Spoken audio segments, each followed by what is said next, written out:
যে রায় হয়েছে সেই রায়টা যত দ্রুত পারো কার্যকর করা হোক। আমি আমার স্বামী হত্যার বিচার চাই।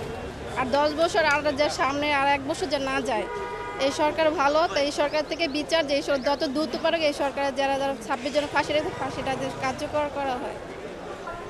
আমি জোর দাবি জানাচ্ছি যে যেই রায়গুলি দ্রুত সময়ে, প্রথম রায় হলো জজ কোর্টের রায়, পরবর্তীতে হাইকোর্টের রায়টাও খুব দ্রুত সময়ে হলো, কিন্তু সুপ্রিম কোর্টে কী এমন কারণ থাকতে পারে যে এটা বছরের পর বছর ঝুলে রইল। আমরা এর মধ্যে আমার মামা হচ্ছে অ্যাডভোকেট চন্দন সরকার, ওনার কাছ থেকে আমার শিক্ষা অর্জন করা। উনি মারা যাওয়ার পরে ওনার স্ত্রী পরবর্তীতে এই বিচার না দেখেই উনি দুঃখে দুঃখে শেষ পর্যন্ত মারা গেল।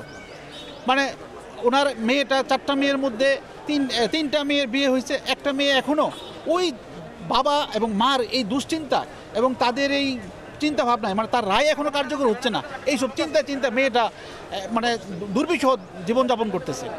এই হচ্ছে ফ্যামিলির অবস্থা। আর একটা লোক যখন এমন একটা অবস্থান থাকে, যেমন আমাদের 7 জন যারা মারা গেলেন, তার 7 জনেরই পরিবার আছে, পরিবারের সাথে সাথে এই 7 জনের একটা অবস্থান ছিল, তাদের মাধ্যমে আরও অনেকে জীবন জীবিকা নির্বাহ করত, তাদের কারণে অনেকেরই দুরবস্থা।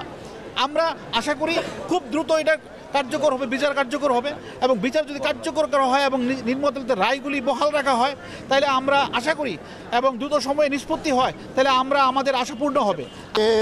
এই মানববন্ধন থেকে নিহতদের পরিবার, আইনজীবী এবং নারায়ণগঞ্জবাসীর পক্ষ থেকে একটাই দাবি যে নারায়ণগঞ্জে 2014 সনে 27 এপ্রিল র্যাবের মাধ্যমে যে নৃশংস হত্যাকাণ্ড সংঘটিত হয়েছিল, সেই নৃশংস হত্যাকাণ্ডের যে রায় হয়েছে, সেই রায় অবিলম্বে কার্যকর করার জন্য এবং অ্যাপিলেট ডিভিশনে যে মামলাটি নিষ্পত্তির যে অপেক্ষা রয়েছে, সেটা দ্রুত নিষ্পত্তি করে রায় কার্যকর করার জন্য আজকে আমাদের এই মানববন্ধন।